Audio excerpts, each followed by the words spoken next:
Now in its third year, it's a Yank on the Footy with Craig Wessels, talking about the greatest game on the face of the earth. Sit back and enjoy, everybody.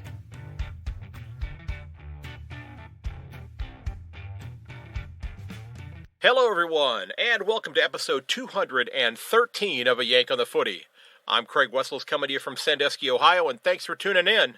In this episode, I will be chatting with my first guest from my most memorable game series, and this was one that I chuckled at some spots where maybe it was a little insensitive on my part, but hopefully it was taken in the spirit that was intended, because it was such a unique story. And it's almost a half century later. I hope that my guest, Peter, is okay with me chuckling when I did. Now, ladies and gentlemen, don't forget that if you are interested in getting a shout-out for your local footy club, your favorite local club, maybe the one your kids play for or that you have in your neighborhood, let me know about them over on my website at ayankonthefooty.com. You can find links to all of my socials there as well, Facebook, Instagram, Twitter, at Yank_on Twitter. I do hope you'll sign up for the mailing list there as well. And if you enjoy the show, you want to leave a review, that would be a huge help.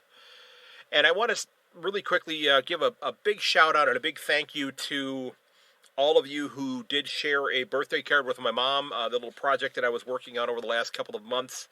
Her birthday was just recently.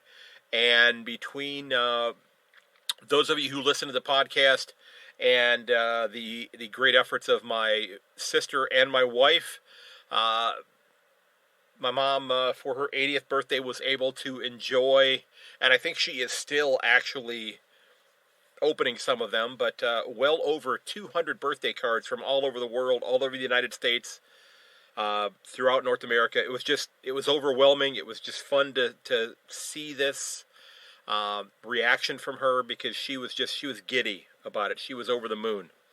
And I can't thank you enough for those of you who did help out with that. That was truly, truly appreciated. Now, today's club of the episode is the Richmond Juniors. And this was a club that was actually recommended by my guest on this episode. And the Richmond Juniors, they play their home games at Citizens Park on Hyatt Street in Richmond. And the organization began in 1973. And this has been a very successful group with 21 premierships. They're a very prolific club for younger players from Auskick all the way up through the late teens. And as I mentioned, my guest, Peter Haywood, recommended this club for getting a shout-out. And I have to tell you, when I looked around on their website, and this is one of the things I love doing, is learning about the local footy clubs and the geography of the game through these shout-outs, I was amazed by how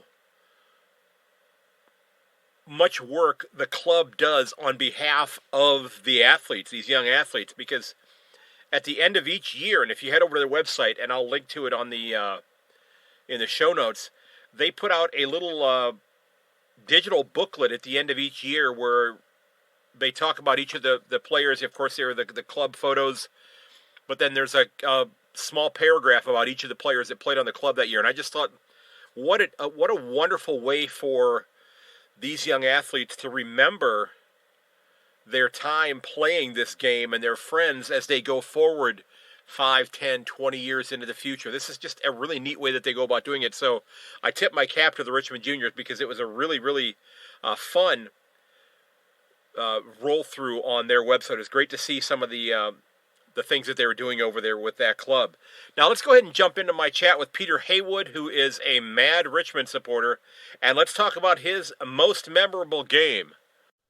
All right, ladies and gentlemen, I am thrilled to be welcoming my guest with me today. This is my first in a series of episodes where I'm going to be sitting down and talking with fans about their most memorable game. And this one just might be the most memorable one of these that I do, because the circumstances behind this one, I didn't see it coming. And this is a game, we're going to go back to September of 1973, and this is a game that my guest did not even get to see in person. He had to watch it on television. And I'm absolutely... Black and white television. Yes, black and white television. I'm thrilled to welcome Peter Haywood to the podcast. Peter, how are you doing this morning, sir? I'm very good, thanks, Craig. Great. I'm we had a couple little glitches early on. Your wife was very helpful in terms of getting us up and running on the Zoom call today. So I am excited to talk to you about this because we traded some emails, and the story that you were telling me about this game was just fascinating in terms of how you found yourself in the situation you were in. And we're going to get to that in just a moment. And I guess we should say you are a Tigers supporter, and you've got your Tigers jumper on right now. Outstanding. I thought I'd wear it for the event. Well, I have I just found out today that the stuff that I ordered from the Cats team shop after the premiership, it went in the post today. It's sitting at the airport in Melbourne right now, ready to go on a plane to fly to the U.S. So Right. hopefully it'll be here soon. So you are not originally from Australia. So tell us a little bit about where you're from and how you got to Australia. I'm from Coventry in England, which is in the Midlands. We emigrated here in 1969 when I was 8 years old. Started off in Adelaide.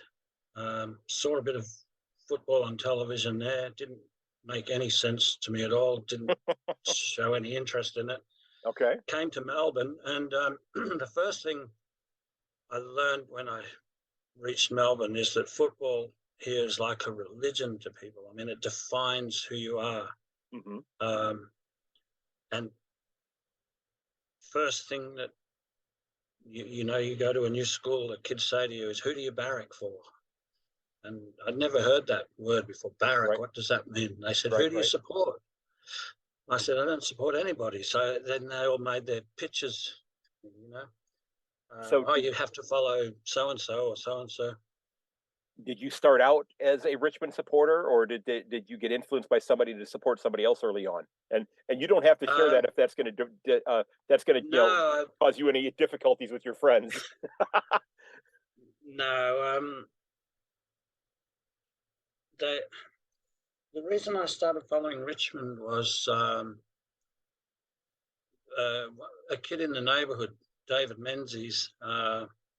He and his father took my father and I to a Richmond game against South Melbourne, who are now the Sydney Swans. Mm-hmm. We won that game, and that was at the MCG, and they basically explained all the rules and whatever as we were watching. And the story goes that within probably less before half time, my dad was already telling the umpires everything that they were doing wrong. So, so he picked up. So he's somebody who grew up playing and following football. And you said you were a Coventry supporter when you lived in England before you moved to Australia. Yeah. So you had developed a love for what we call soccer here, but football in England. And is that something you still keep tabs of today? Are you still? No. Okay. No, I'm just totally like yourself. I'm just totally besotted with football now. I play soccer. I play in an over 60s comp. I have been for about 12 years now. But I can't watch it. It's a great game to play, but I can't watch it. It's too low scoring. It's too much just fiddling around. Yeah, I do. Go ahead. Sorry, the thing about football, it's just so frenetic, exciting. Just the high scoring, the marking. I just love it. Yeah. Yeah, it's certainly a three-dimensional game, and for folks who have not gone back and listened to the first episode of the podcast, I described it as a combination of American football, rugby, soccer, cross-country running, volleyball, mixed martial arts, and calculus is how I describe it. Because it encompasses so many different things because it is so multidimensional. It's like if you've ever watched the episodes of Star Trek where the chessboard has like 4 or 5 different levels on it. It's a lot like that. But let's talk about your most memorable game. And first of all, we're going back to 1973, and what game? Can I just before you? Oh, I've probably absolutely, got a couple. absolutely. Have I got time to do a couple, or do you just want to focus on Well, the one? let's jump into this one first, and then we'll. Yep, yep. Is that okay to do that one first, or do you want to Oh, do some of the other sure, ones yeah. first? Because okay. No. Okay, well, let's jump into 73 first, because the story behind you with this game is not something that I was expecting, and so which game are we talking about in 1973? It was the 1973 preliminary final, which to people that don't know, that's the penultimate game of the year. And this was the winner between goes Richmond, into the big dance, between as I say, Richmond and the Pies. between Richmond and Collingwood. Now, as I mentioned at the outset, you did not get to see this game in person. Let me ask you this: were you supposed to go to this game? I probably wouldn't have gone anyway, because it was very hard to secure finals tickets. Even then, I probably would have just watched it on TV. The thing is, too, Australia didn't get colour TV until 1974. So Okay. the first colour final I saw was a Richmond one. Richmond North Melbourne 74. We won that. Okay. So But 73. Okay. You did not. You were probably not going to be going to the game, but you had something that happened to you that certainly indicated that you were not going to be going to the game. And I don't know how to describe this other than to tell people that you told me in the email that you were in hospital because you had been hit in the head with a discus. Yeah. How does that happen? Okay. So I was in the first year of high school, and we were doing school sports, and we went out to an oval, and there was a concrete circle with a line down the middle, and the spectators stood on one half of the line. There was a line of us, and then the participant was on the other side of the line, and they were supposed to throw the discus out into the open field. Oh no!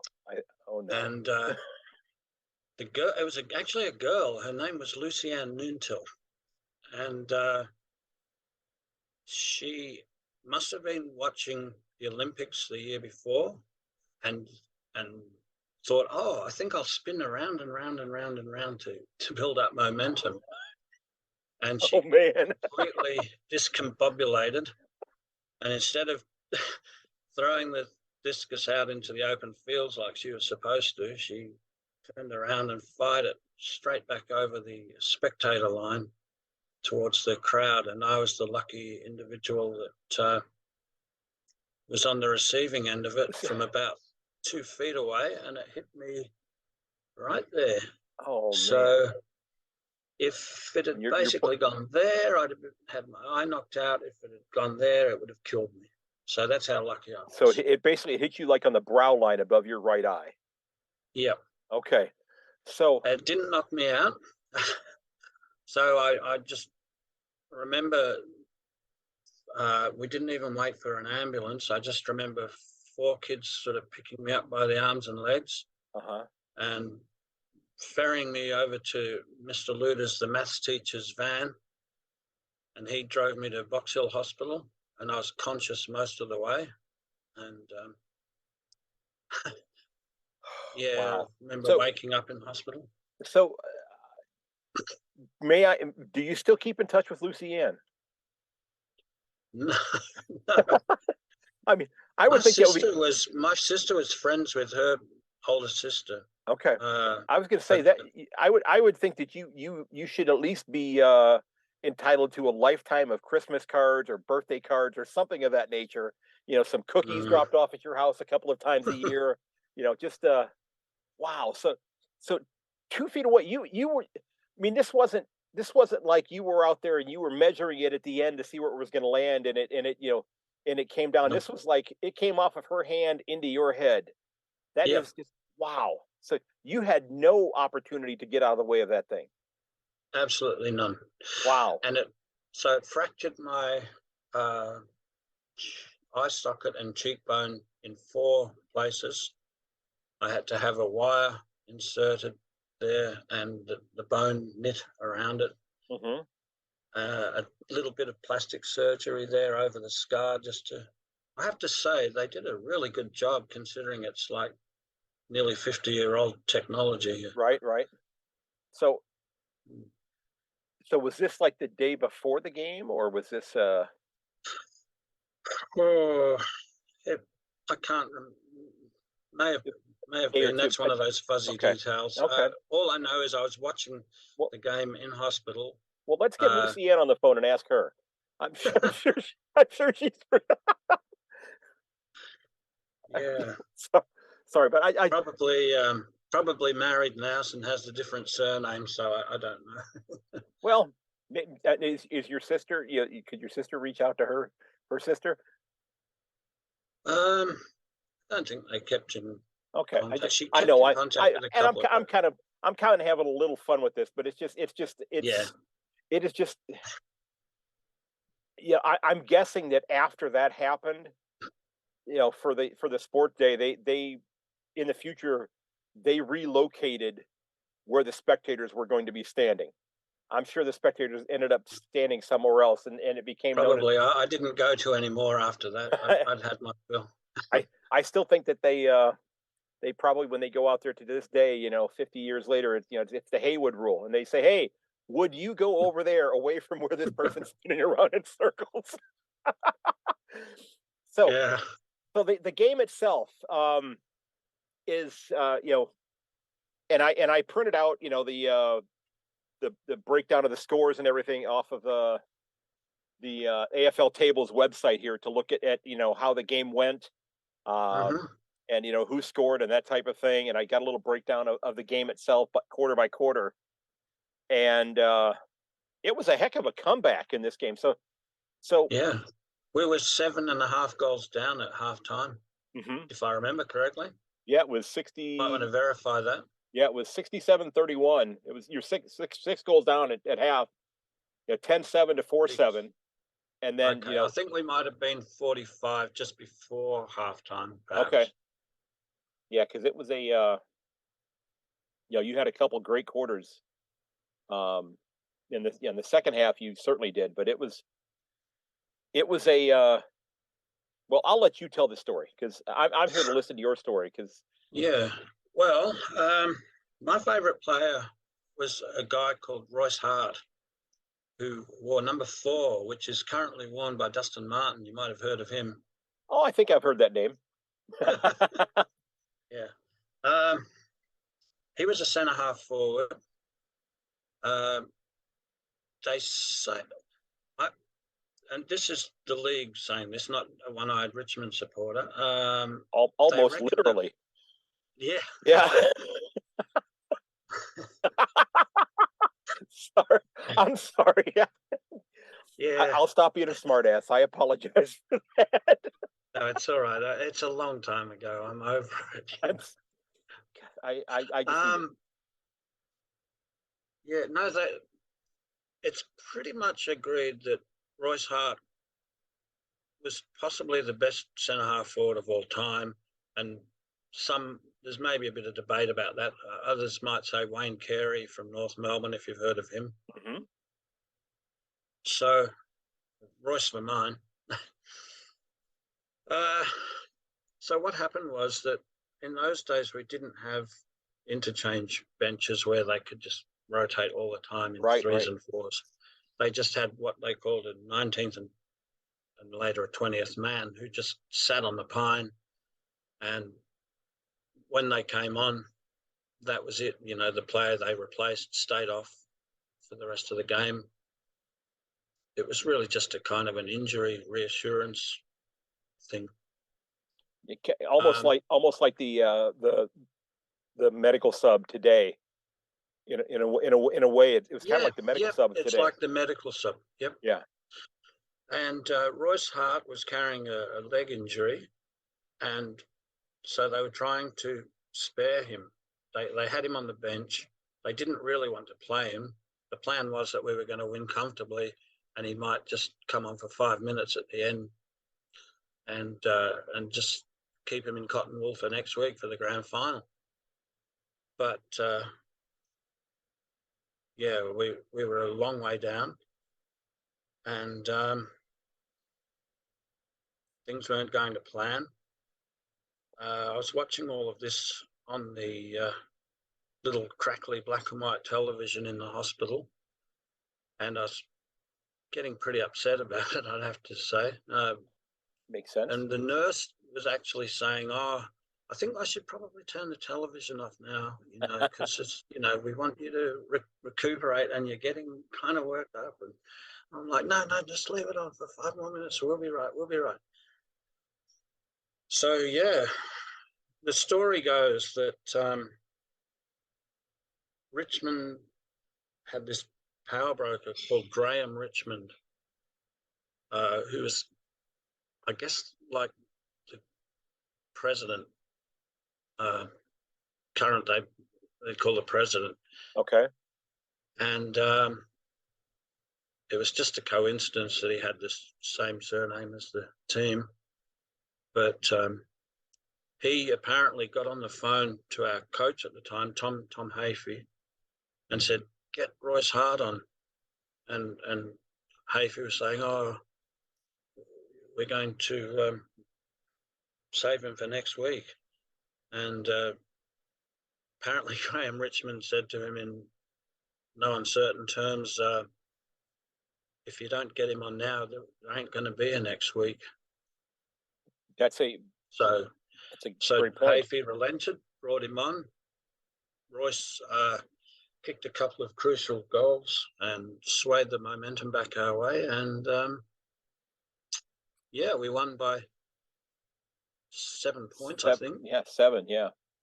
And then went on to win the premiership the following week against Carlton. Yeah, 15-15 to 14-14. So yeah, it was a. And yeah, I'm looking at the numbers here. Neil Baum had himself a terrific game with 5 goals, and Kevin Bartlett had 3, and Royce Hart had 2, as you mentioned, and so did Ian Stewart as well. So it's a, and I enjoyed going back and just looking at some of the names, because I've had the opportunity to interview a handful of players who were playing back at this time, and some of these names are ones that I have run across in terms of there being people that they knew, that they had spoken highly of or talked about during the course that I was speaking to them. So do you remember how long did you end up being in hospital for this? Was it an extended stay? I remember I had to go back to a different hospital, the Preston Northcote Hospital, to have the wire removed once the bone had fused around it, set, whatever. Okay. I don't remember details about how long I was in or that kind of thing. Okay. So did it end up, did you end up still getting the opportunity to play footy in your teenage years and that sort of thing? No, I never really wanted to play footy. Okay. It's a great game to watch, but okay. I just didn't know if that, what had happened to you would have precluded you from being able to do that or not. That's why I was wondering. Oh, no. If I wanted to play, I would have played. Okay. I played junior soccer for about 4 years around that time, and after, Okay, and soccer can certainly be, a rough and tumble sport as well, in terms of people getting it can. knocked One of my down. teammates broke his leg. Yeah.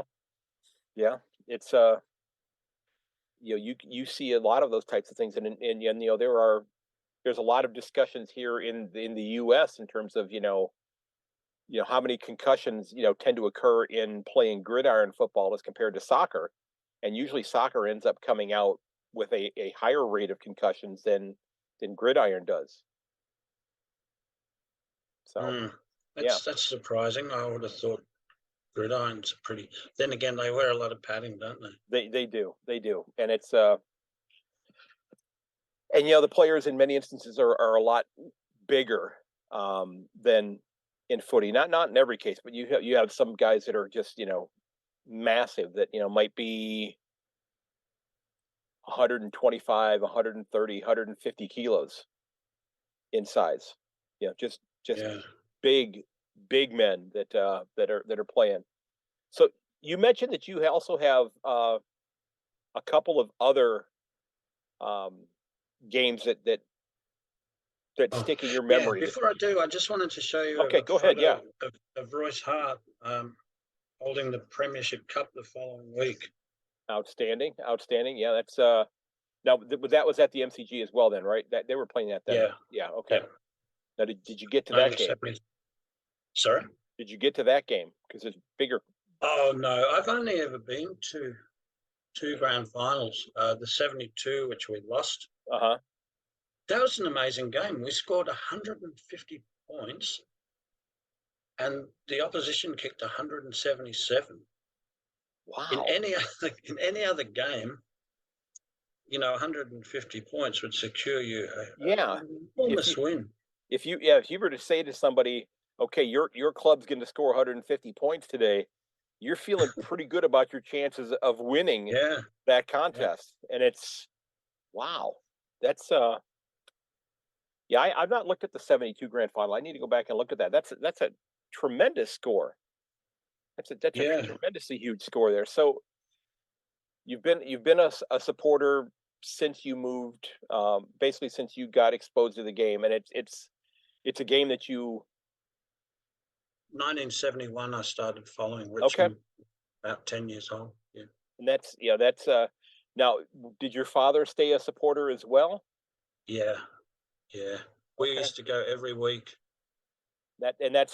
And you lived close enough that it was you just hop on the train or the bus or whatever. Maybe you were even close enough to walk. We lived out in the eastern suburbs.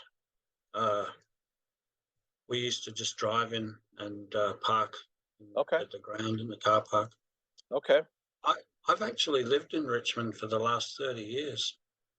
When you go to a game, and I know you wanted to mention a couple of others, but when you go to a game in the present day, what's your game day experience like? What are you doing while you're at the game? Where do you typically sit? How involved are you? That type of thing. Yeah. Do you know about the cheer squads? I do. Okay, so they're the real diehards. Mm-hmm. The Richmond cheer squad tends to assemble at the Punt Road end, which makes sense. Certainly makes sense. They're going to start out at that end. Yeah. Yeah, unless it's an away game, in which case we go to the Ponsford end, the opposite end. But definitely home games, Richmond meet at the Punt Road end. So basically you've got a kind of a rule with cheer squads that you have to wear the colours. Right. A lot of them carry flags with and banners with messages and stuff on them. I've never really made one myself, but I definitely wear the colours, and we've got a lot of chants and whatever. So, how good are the pies at the game? And I don't mean the Magpies. No, the food's revolting. Okay. It's overpriced. It's I never really buy food at the game. I take a sandwich in. That's something that I don't think that happens too much here. I don't think they allow that to happen too much here anymore. They've been pretty restrictive at sporting events. I think the time will probably come when they'll stop you doing that. Yeah. But thankfully it's not here yet. Because I know I've heard from plenty of people who talk about running out of the grounds during the course of the game out to the trucks that are selling the jelly donuts outside of the stadium. Yeah. A lot of people go out there to smoke as well because the smoking's banned from the ground, which I'm also happy about because I hate smoking. And I think when you're shouting and barracking for your team, and then I remember the old days when they did used to smoke at the grounds, that would really get into your throat, when you're already quite hoarse from screaming for your team. So Right. So that's what they do now. They all, at halftime, all the smokers, they all rush out to the front of the ground. And if you go out to the vans, you've got to run the gauntlet of this great haze of smoke, And they let people back into the stadium. That's interesting. Yeah. That's not. I don't think that happens at stadiums here in the U.S. I think if you leave, you're gone. Yeah, you just get a pass out. Basically. Oh, okay. Well, that's nice I guess it's nice that they do that. Yeah. So, I have not looked up any of the other ones, but what you said you wanted to mention another game or two while we were chatting here. So, what other games are ones that you that you wanted to mention that are ones that stick in your mind? Yeah. Well, the obvious one was the 2017 grand final. Absolutely. Did you watch that? You would have been watching that. I did, yes. Yep. I went to that. Just a bit of context here. So Richmond were a very successful team in the 60s before they won premierships in 67, 69. Mm-hmm. Then they went back-to-back in 73-4. I saw those. Then they had a huge win against Collingwood in 1980. And then there was a bit of a lull. Yeah, we played in the 1982 grand final and lost to Carlton. That game was unique in that there was a female streaker on the ground by the name of Helen D'Amico, who was a Carlton fan, and she wore nothing except a Carlton scarf and ran up to one of the Carlton players and tried to kind of, I don't know, throw her arms around him or something, and then got marched off the ground. And we lost that grand final, and then we basically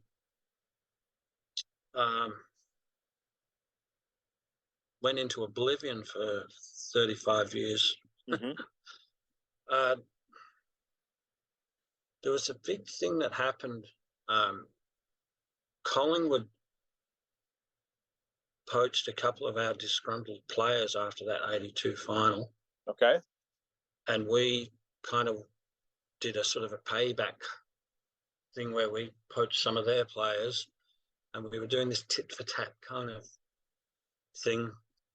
And it ended up kind of bankrupting both clubs. Which contributed to Richmond being down for so long. Right. And it got to the point, I don't know if you know this either, in 1990, Richmond were in debt, and were going to be either dissolved or relocated to another state. Okay. And they had this big rally called Save Our Skins. And basically fans just went out and tin rattled, and we raised enough money to pay off our debt. But it got very close to the club being relocated to another state. It sounds a little bit like... The actual auditors came to the club and were going to pick up our Premiership Cup trophies and march them out of the club as a sort of to pay off our debts. That's how serious it got. It sounds a little bit like what happened with Fitzroy when they were in dire straits financially too. And I guess I'd have to go back and research a little bit with Footscray in terms of why they ended up merging with the Bears, but I'm not sure if I don't know if that was financial as well. No. What happened was the first club that this happened to was South Melbourne. Mm-hmm. They didn't have enough memberships to I guess, continue. So they got relocated to Sydney because Right. the AFL were always trying to crack the Sydney market because Sydney's not a football town, it's a rugby town. Mhm. Sydney, every town in Australia plays AFL except at the time, Queensland and Sydney. Or shows Brisbane and New South Wales. I'm getting my cities and states mixed up. You know what I mean? Yes, I do. Yep, I know what you Okay. mean. So, so they were very keen to get a presence in Sydney, so they relocated South Melbourne up there. And then the same thing basically happened to Fitzroy. They were struggling, and they sent them up to Brisbane, and they were originally called the Brisbane Bears. Right. And then they changed them to their name to the Brisbane Lions so that they could at least keep some of their old heritage. Yeah, that makes historical. Sense. Yeah, that makes sense. And I'm just going to pull up on my screen here real quickly. I don't know if you'll be able to make this out on the camera or not, but I had somebody send that to me. Yeah.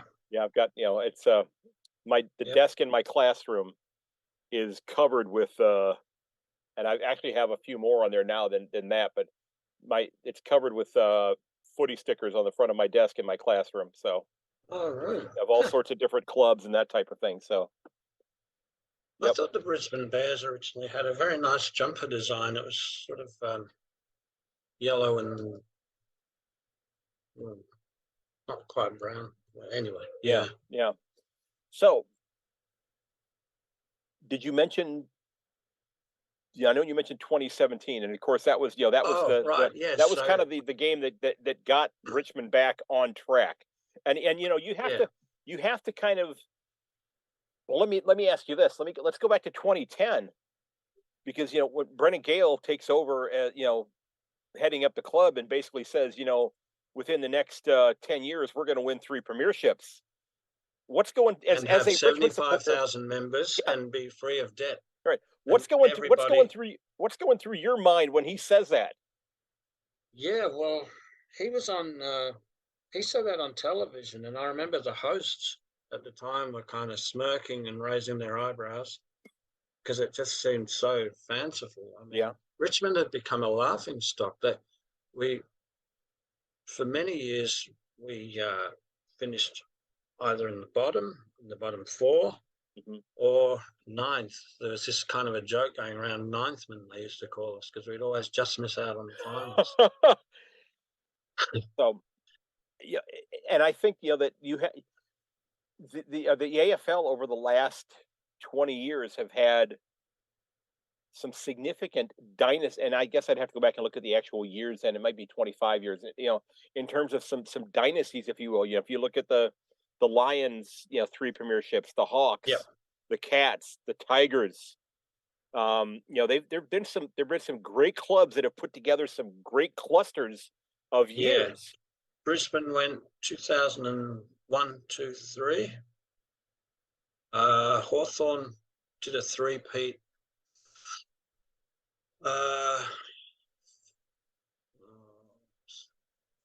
13, 14, 15, something like that. Yeah, because the Cats were 7, 9, and 11. 7, 9, and 11. Yep.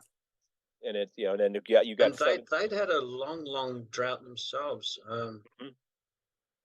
They played in a lot of finals, but could never get over win the big one. Yeah, 89. You probably know about the 89.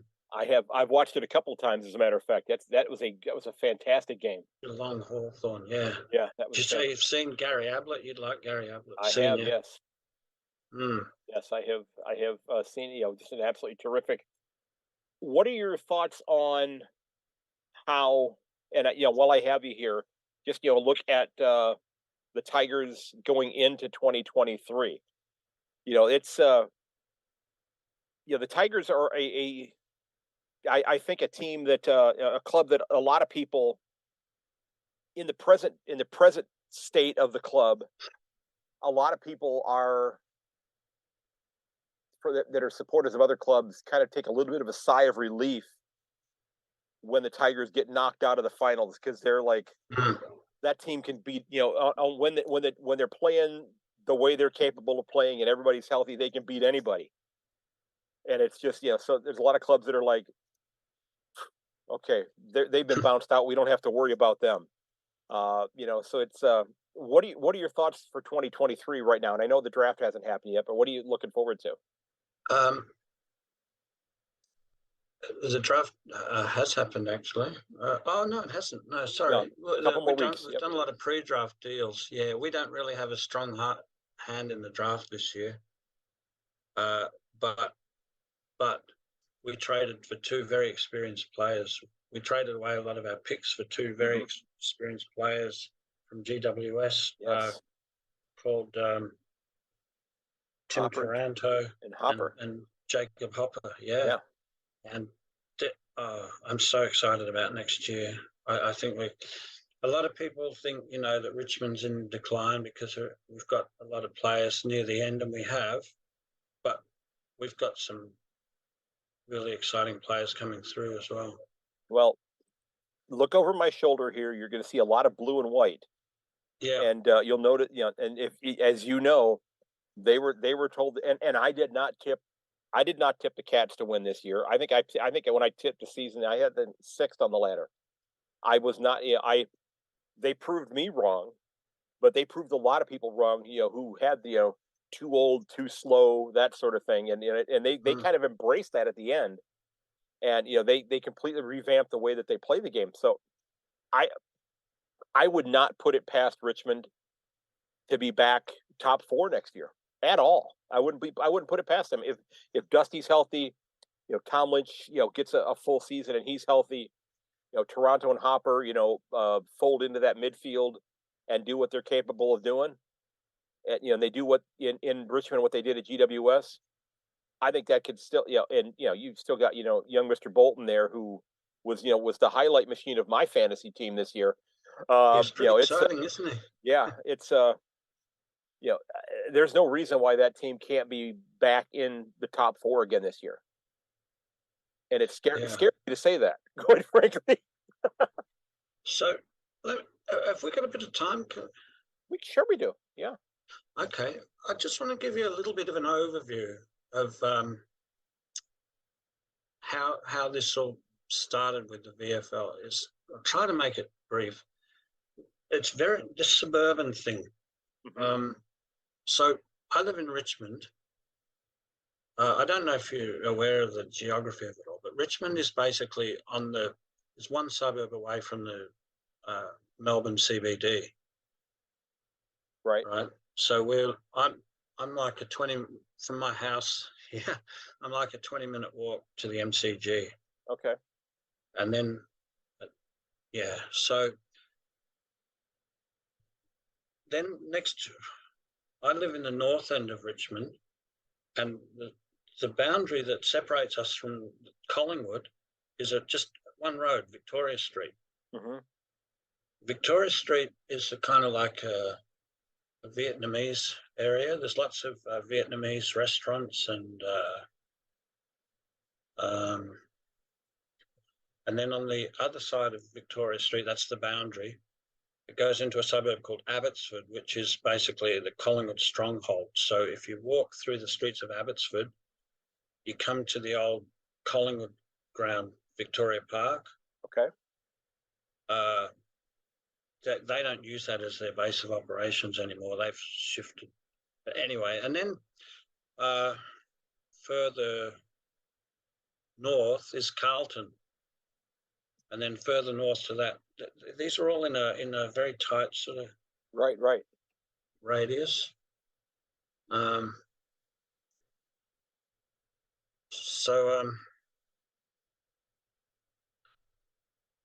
guess the thing about Richmond, when we were down for such a long time, I used to wonder what will Richmond, the suburb, be like if we ever, get into a grand final again. I'd just love to see that day come, And when it happened, just the excitement, the local businesses, they were all putting the colours up in the window. The town hall actually put great big photos on the pillars out the front of the town hall of the players, and they did like a light show. Okay. And people would sort of gather in Bridge Road at night and watch this sort of light show where they projected tiger eyes and stills of games and stuff across the town hall. Yeah, it's one of the things that really drew me to footy was just I've used the term love affair between the clubs and their supporters. Yeah, Because I think, yeah, and they really lost out on that, and in a way, Richmond lost out on that a little bit during COVID. They missed out on that a little bit with grand finals being played elsewhere. Same with yeah. Melbourne last year. Well, let me tell you about our 3 grand finals. In 17, I went to the game.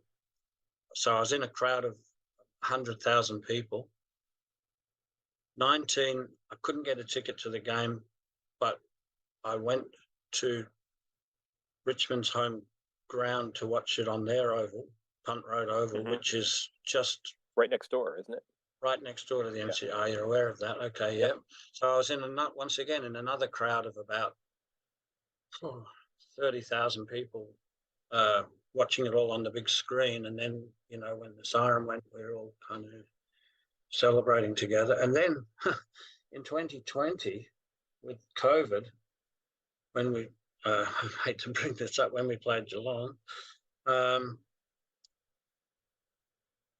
we weren't allowed to have a single person at our house. Right. We have this premier. He's like, I guess, what the equivalent of a governor in America. Who I don't know if you're aware, Daniel Andrews. I know there were some significant lockdowns. Yeah, I know a lot of. Yeah, he actually locked us down more than any city in the world. So that's he just went completely authoritarian nuts, and if people protested, oh man, he sent the riot squad on them. They were cracking heads. This was happening. I have seen footage. I have seen video of it. It's a lot of it was just a couple of 100 yards from my house. There's a bit that's gone to the world media near some cliffs where they sprayed this old woman who was like 70 years old right in the face. That was just a couple of 100 yards from my house. Anyway, look, I don't want to go on that. No, and I don't. We just had election day here a couple days ago, and I generally don't do a whole lot of politics. I'm a government teacher in high school, so, but I don't do a whole lot of the politics stuff on here because I don't want to always. Yeah. I don't want to alienate. No, I was just trying to highlight the difference as an experience. Yeah, because I couldn't have a single friend over, so I sat and watched the game on television by myself, and then just rang people up. Oh, did you like the game? Yeah, I just thought as a contrast, I've gone from like watching it with 100,000 people to 30,000 people to one person.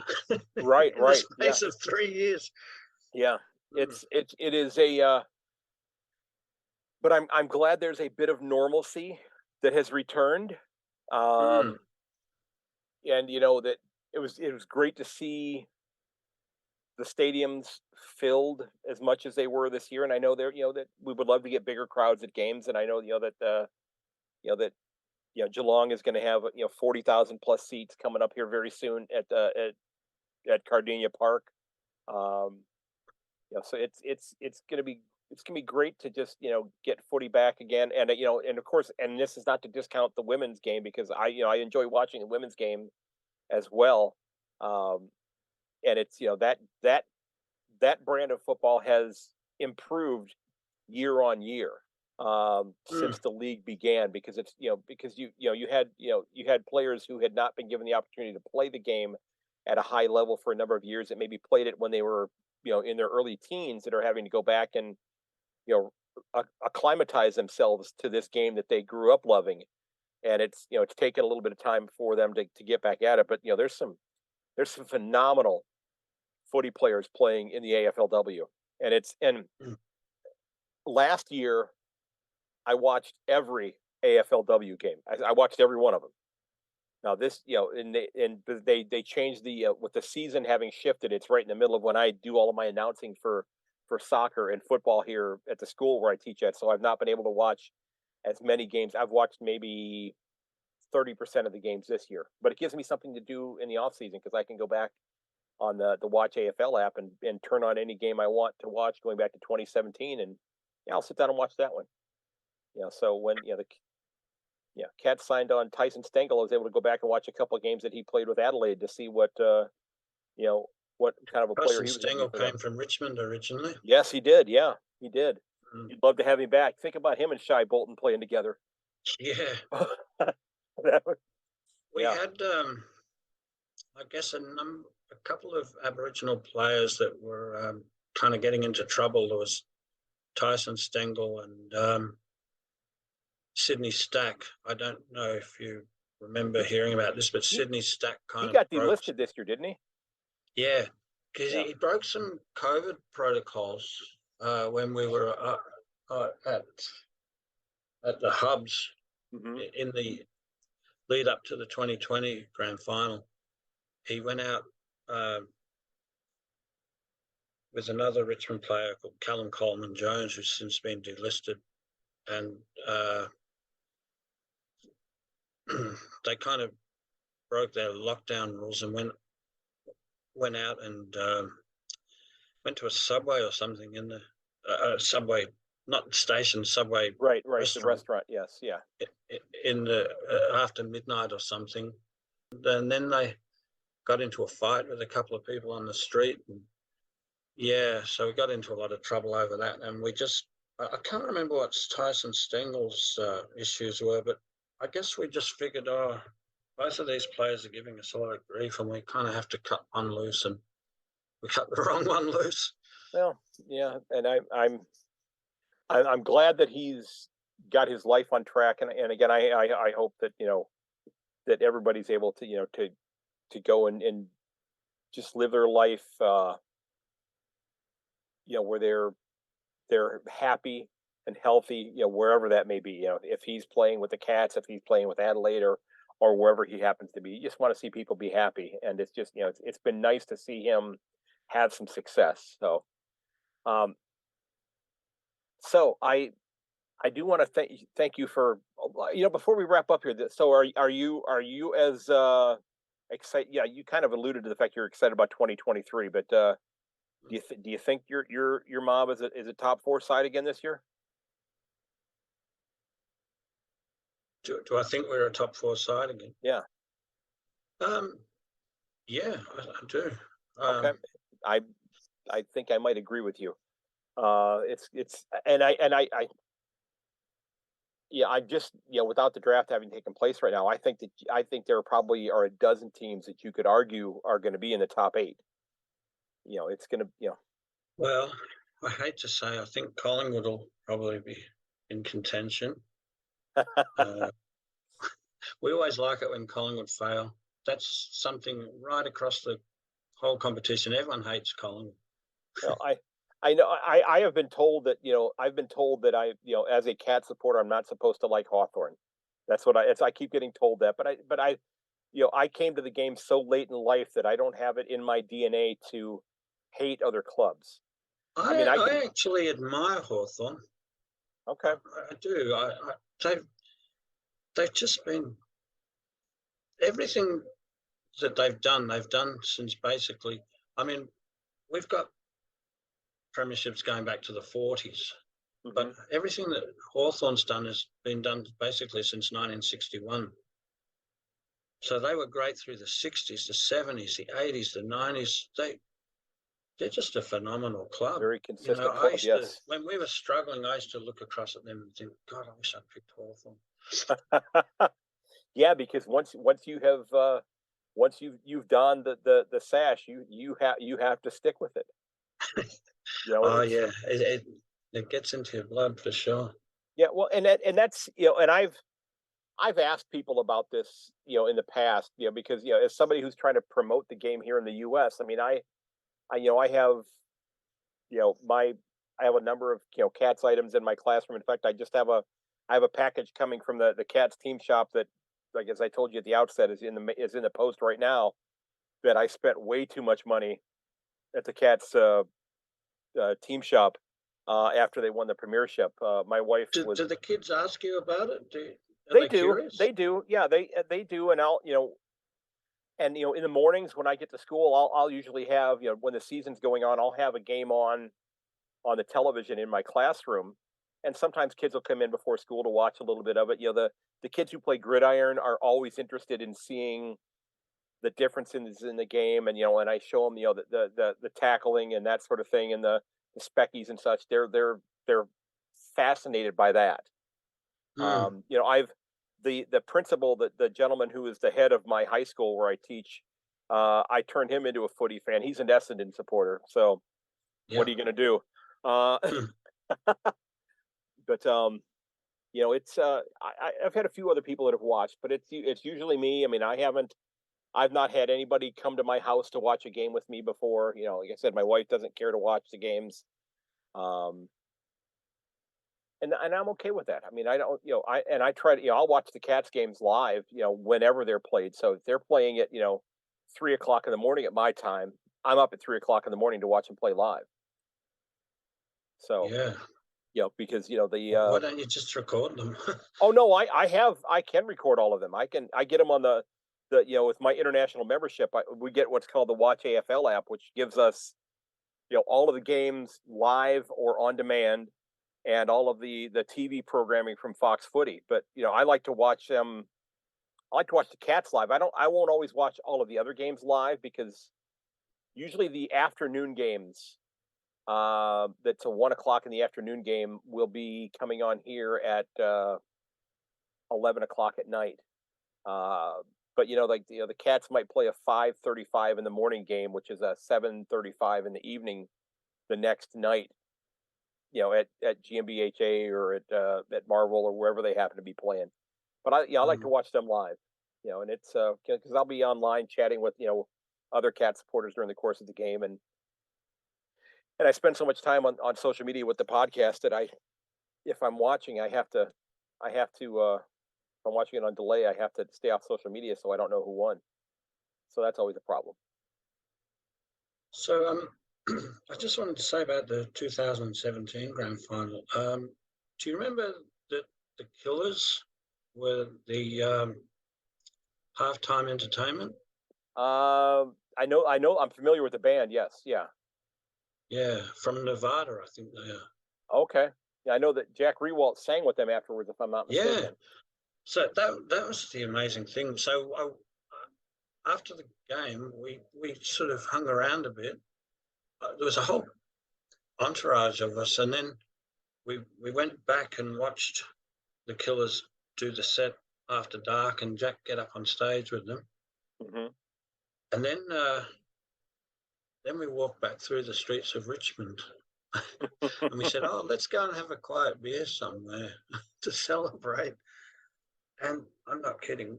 So you're walking underneath the Richmond train station, and the crowd was so thick, you're virtually walking on your tiptoes. Couldn't get into a bar anywhere because the lines were just out the door. Just thousands of people, and they were just singing the song over and over. And we ended up walking halfway across Richmond before we could get into a pub somewhere just to have a drink. It was just amazing. I always wondered what would happen if we ever broke that drought. And you hope to have that problem every year. Yeah, that's a nice problem to have. it is, isn't it? Yes. You sort of say, I said to my dad, about 2013, we kept making the finals and getting bumped out in the first week. And I said to my dad, I don't think I'll ever see another Richmond premiership in my life. And he said, oh, I won't, but you will. And he was right, unfortunately, because he passed away in 2015. Oh, I'm just sorry. Before the start of the season. And I was just thinking, gee, if he could have just hung on for a couple more years, Yeah. But he helped to raise you into as somebody who is an avid supporter of the club, and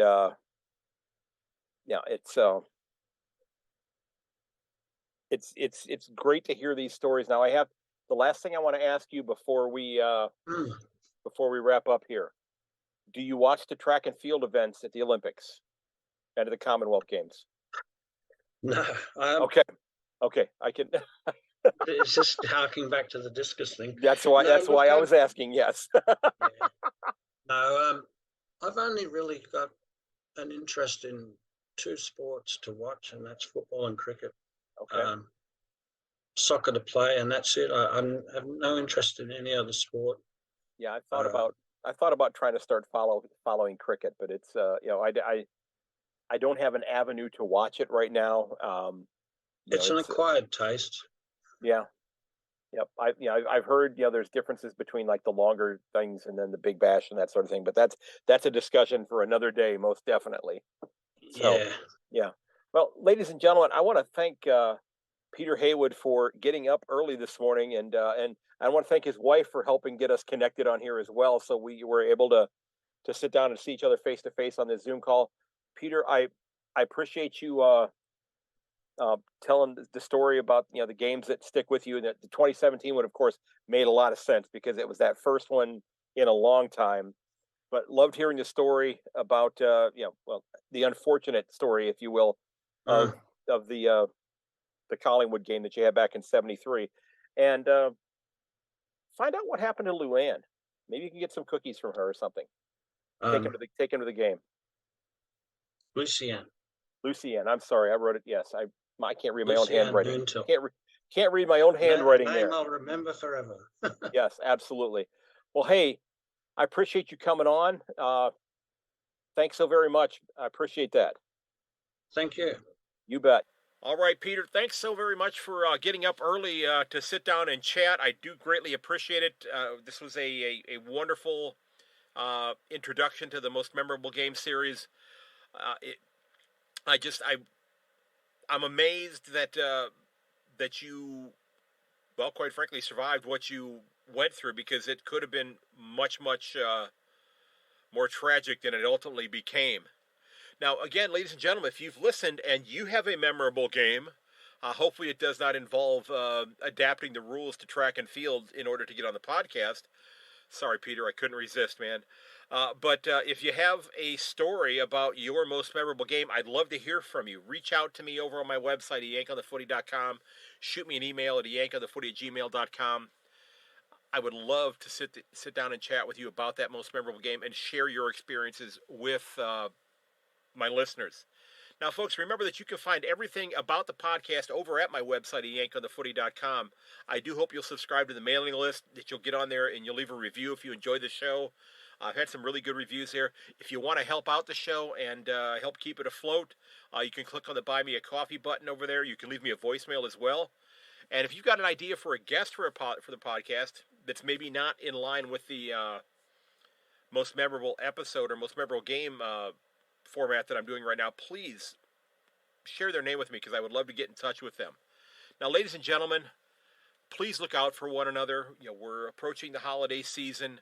Here in the United States, we have Thanksgiving coming up next week, so it's going to be a great opportunity for my wife and I and our kids to get together, coming from multiple directions, along with some other family members that we don't get the chance to see nearly often enough. So I'm really, really excited about that. It's going to involve a little bit of a drive, but that's okay, because it's going to give us a chance to have a nice long chat on the ride there, and get to take the dogs for a nice road trip there. So look out for each other, check up on your friends, tell them you love them. Make sure that they know whether you've been naughty or nice so they can put you on that correct list here with the holiday season coming up. And ladies and gentlemen, thanks so very much for your kind words. I do appreciate hearing from you. It really does help. I know it's been a couple of weeks since we've had an episode that has come out, and I apologize for that. We're winding down. In a couple of days, I have my final game that I'm announcing for the 2022 season. And while I love announcing sporting events, I'm looking forward to that being done so I can re-devote my evenings to what I'm doing with this podcast, this labor of love that I'm doing here. And as I said, thanks for the kind words. And ladies and gentlemen, may your dribble kick never, ever hit that post. I will catch you later.